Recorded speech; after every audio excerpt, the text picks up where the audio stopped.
We are back now with the second half of our show with Accounting Stars, now in its 38th year, Emerging Trends in Real Estate 2017. It's just out, one of the most highly regarded annual industry outlooks for the real estate and land use industry. A report from PricewaterhouseCoopers and the Urban Land Institute with some surprising results in it. Mitchell Roschelle is the partner at Pricewaterhouse in charge of its real estate research. And the Urban Land Institute is a nonprofit education and research institute mission to provide leadership in the responsible use of land and creating and sustaining thriving communities worldwide. And he's been here before in studio with us. Welcome back, Mitch. Thanks, Jim. It's our honor. Okay, first off, tell us what the report is, the methodology, what goes into it behind the scenes. It's a great foundational question, and no pun intended saying foundation when it's a report about real estate. But as you said in the lead, it's been around for 38 years. And the way we do it, there's three big components to it. The first thing we do is we send out a survey which 1,000 participants contribute to, and it goes out to the membership of Urban Land Institute, who's our partner in the publication. Then beyond that, we do 500 face-to-face interviews. And in this day and age, they're no longer really face-to-face. Some of them are Skype, some of them are over the phone, but we do 500 of them. And then the last thing we do is we grab data. And the reason for that is, I'm sure we'll get into it later, is we rank cities from 1 to 78. We get a lot of sentiment from the participants about how they feel about this or how they feel about that. And if you just look at that without looking at data to correlate it to, you can get a populist view as opposed to something that's more based in fact. So we don't change the results if they say, spoiler alert, Austin is number one, okay? But what we do is we look at the data to figure out why Austin is number one, and that is a really vital component. So you've got a popularity contest in a survey, you've got insights from face-to-face interviews, and then we layer data on it, and that's the secret sauce behind how we've been doing it for 38 years. We wouldn't expect anything less of an accounting firm to have some data actually backing up these claims. What's interesting is we do partner with the Urban Land Institute, and we hadn't partnered with them the whole time. And in fact, truth be told, PwC wasn't the owner of Emerging Trends in Real Estate for all of its 30 years. We acquired the intellectual property about 20 years ago.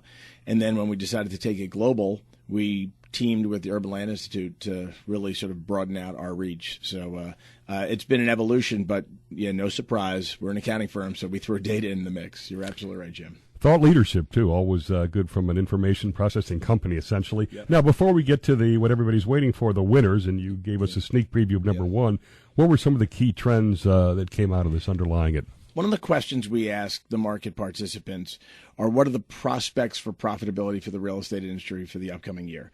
And it's a 1 to 5 scale where 1 is abysmal and 5 is excellent. And one of the things that we found in doing this is that, no surprise, in the wake of the financial crisis, there was a lot more people saying things were abysmal than there are today. The positive sentiment a year ago was virtually identical to what it was in 2006. And that scared the ever-living daylights out of me as a real estate person, and I think a lot of the audiences that we presented the reports to. And when we sent that question out this year, I had no idea what the answer was going to be. Interestingly enough, the response this year is virtually identical to what it was last year. And the couple of percentage point difference between the positive sentiment this year and last year isn't enough to see anything other than... It'd be interesting to see next year if the Trump presidency changes that, because he's talking about a lot of spending and infration. And that could be see, good. The corporate bonds have already, rates are going up, right? Yeah. Bond prices are going down, rates are going up. What the Fed may do or not to do in the December meeting is baked into the bond market right now, and everybody's saying it's going to happen. You would think so, yeah. What I'd say about the real estate market is interest rate increases are totally baked into the thinking of real estate market participants. Maybe not home buyers, and we can touch on that, but real estate market participants, it's baked in. Interesting. Now, we'll get to these top 10 cities. One of the things that hits me, and you guys use the term cool second cities, is a lot of these cities are not ones that I would have assumed, and they fit into that kind of second city coolness. Talk about that as you get into the top winners. So what's interesting is why, okay? And maybe I'll use Austin, which is number one, as to not totally bury the lead there. But why is Austin number one? Well, if I go back a little bit, when Austin broke into the top 10 in 2009, it was the first time we had seen a secondary market city be in the top 10. And at that point, we only ranked 50 cities. We now rank 78. Next year, we may even broaden it to make it 100.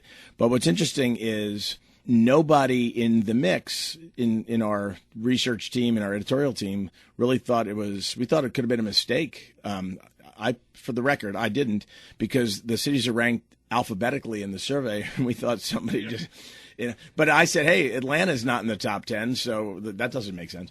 But so we started looking into it, and I had a hypothesis at the time, which is what's proven out. So let me give you 2 data points about Austin. The millennial population in the United States is 30% of the U.S. population. In Austin, Texas, it's 35%. Interesting. So that's 12% higher, or 5 percentage points higher, than the U.S. population.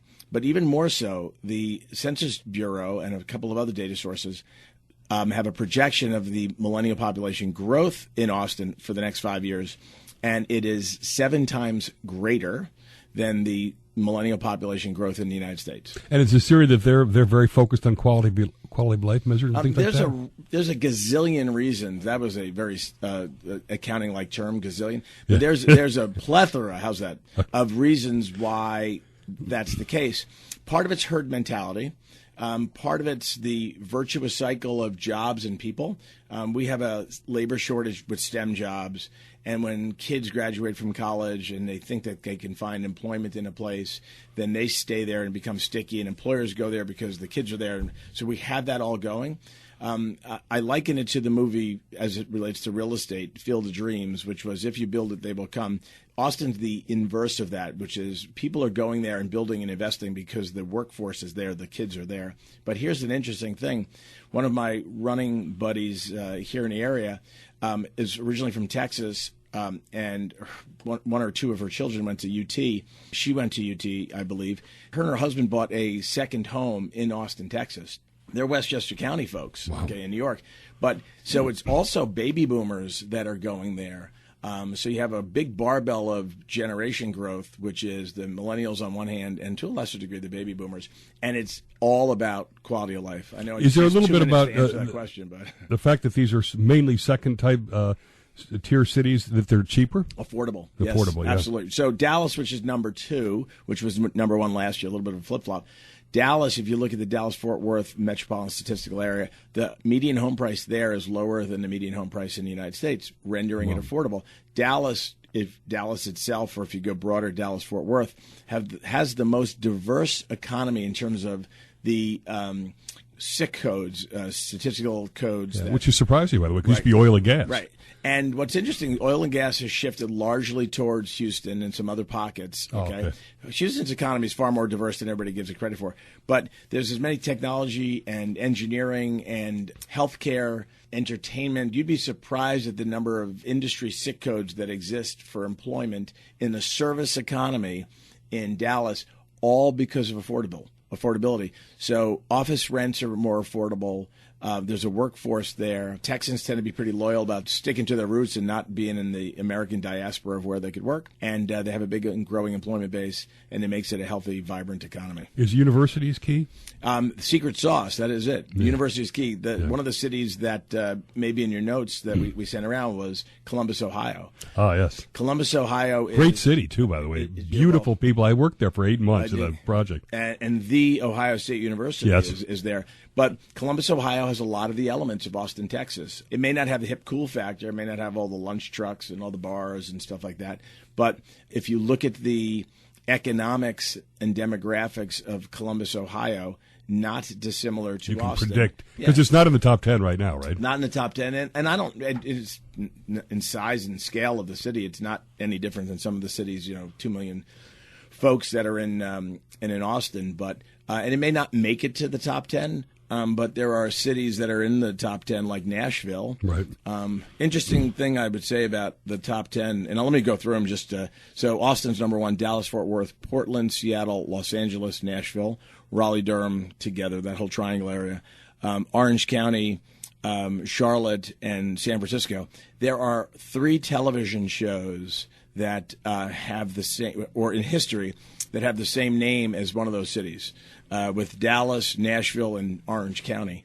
Interesting. So I don't know if there's anything to that. We're That's going to be part of Emerging Trends Real Estate 18. 18. When an Austin wins or a Dallas, does it really excite the folks down there and the companies down there and I would say the realtors? I would say the opposite. I had the pleasure of speaking in Seattle and Portland, presenting the results of the report, and it didn't excite Seattle that Portland had beat them in the survey. I think it more happens the other way. I think they don't get necessarily excited when they're number one. They get more frustrated when they're not number one. But I'm glad people pay enough attention to it that they care. And we'll be back with more on the PwC Emerging Trends Real Estate Report.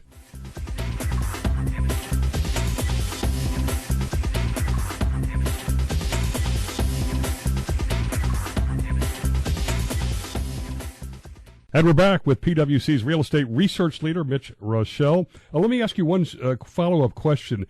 There aren't big cities on here except L.A. and Atlanta and Denver, I guess, dropped out. Talk a little bit about that.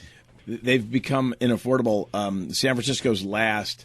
I was a betting man, and I didn't think San Francisco would make the top 10, and they did. I wouldn't be surprised if it wouldn't fall out of the top 10. New York's not in the top 10. Washington, D.C. is not in the top 10. Boston's not in the top 10. Chicago's not in the top 10, all because they are way more inaffordable to do business in, to live in. And what's interesting is, remember what we're ranking here. We're ranking cities for their real estate investment and development emerging potential. And emerging. And real estate investors are worried about the herd mentality that exists amongst fellow investors, and they want to look in places where nobody else is looking. Austin is far from a well-kept secret, but Nashville broke into our top 10 last year, and it broke in for many of the same reasons that Austin's there. And I would say that if you look at the trajectory of millennial population growth and demographics in Nashville, they're very, very similar to that of an Austin. So these are cities that are what we refer to as 18-hour cities as opposed to 24-hour cities. Ah, interesting. And it's a phrase that we coined in Emerging Trends in Real Estate 2 years ago. Better lifestyle, eh? Yeah, and it's, well, it's the hustle and bustle factor of a 24-hour city isn't for everybody. There's a premium in cost associated with that service and convenience. And people who could say, I can live without 24-hour everything, 18-hour is fine. They're opting to live in those cities which don't have that price premium associated with them. Talk about some of the top 5 markets that are on the cusp. You've already talked about Columbus. Yeah. What else on it? I think Richmond, Virginia on that list. They're hip factor, you say. Yeah, these are cities that have some of the components of what made Austin what it was, and we're trying to figure out how to measure some of those intangibles and throw those names out there to stick with our theme of, you heard it here first. And previously I talked about a little bit of that, the how we do emerging trends in real estate, but let me talk for a second about why we do it, which is we want to really bring the emerging back to emerging trends in real estate. So there's no harm in going out on a limb and saying something may happen, because if it doesn't, you were out on a limb anyway. And so we try to identify some of those other places like a Columbus, like a Richmond, Virginia, that may have those secret sauce elements, especially when you have a university there. That is the key. Salt Lake City, that have that infrastructure where people will graduate from college and stay. And the thing to remember is all the focus has been on millennials. And, it's funny, we talked about millennials and emerging trends in real estate 2013 before anybody else was talking about millennials. We're going to start talking about Gen Z a ton, because that's a generational cohort. What is that called? Gen Z. It's the one behind the millennials. Okay, the millennials, Gen Z. I hadn't even... Millennials were Gen Y. Okay. The next generation is those are people born after 1996 and still counting. It's a third of the U.S. population, and it's about 86 million kids strong. That's going to be the real influencers. They're children of multiple generations just because of the way things have sort of lined up. So you guys will be on the leading edge of what they like. Correct. One thing that surprises me in here is Pittsburgh is up and coming. Talk about that. There's sort of two Pittsburghs. Pittsburgh is broken between the old traditional industries that are in Pittsburgh that are not growing at the rate that, and then the other side of Pittsburgh, which is the startup technology innovation side of Pittsburgh, the Silicon Valley of the East. And also good universities there, Carnegie Mellon. Yeah. Right. You have the universities, you have state schools, and people like to stay there. There's a lot of loyalty to the city amongst people from that part of Pennsylvania. startups like places where they can find really cheap space and a cohort of people who want to work and sort of not risk a lot to potentially invent something or create a new product or brand that could change the world. Isn't it nice, too, that it's diversifying away from Silicon Valley? Yeah, and I think it's good for everybody. Yeah. They're not complaining about it because they've really saturated the workforce there, and Silicon Valley can do business with a startup that's based in Pittsburgh. It's not a problem. Now, emerging trends as we get down towards the end, talk about some of them by market. Is it retail? Is it hospitality? You talk about senior and student housing, which is interesting. Where are the pockets? I would say that industrial remains the hottest and least sexy component of the real estate world. So if you think of what's in real estate, you have apartments, office, retail, industrial, which is warehouse, and last being hospitality. And when I say last, not in order, I'm just rattling off the 5 major food groups in real estate. Industrial/warehouse is really the thing that's part of the supply chain and delivery chain for online retail. And we're not too far after Black Friday. The biggest, hottest thing in retail is what we call last mile delivery. And you buy it online, you buy it on your mobile device. People buy that stuff. They want it, boom, immediately. So what do? You have to have warehouse facilities really, really close to where people live. So the paradigm of the delivery chain for online retailing has changed dramatically, and it's caused tremendous disruption, but yet growth for the real estate folks who own those warehouses to get it there. So that is still the hottest subsector. But when people think about real estate, they think of big towering office buildings. They think of big residential buildings. No one thinks about the least sexy component, which is warehouses. Interesting, too, because if you look at malls have been going down for years, but they're not going away in the sense they're coming out as these kinds of things. Right. And I'd break retail into 2 components. You have these big buttress fortress malls in cities that acre malls, yeah. big things, and then you have on the other end of the spectrum strip centers. Okay, strip centers are the in some markets sort of overdeveloped and under demolished. Okay, because they just were anticipating a path of growth. Or they were built because there were 3 retailers all selling consumer electronics and only one of them survived. So you have 2 others anchored by businesses that aren't there, and they've been repositioned into laser tag places.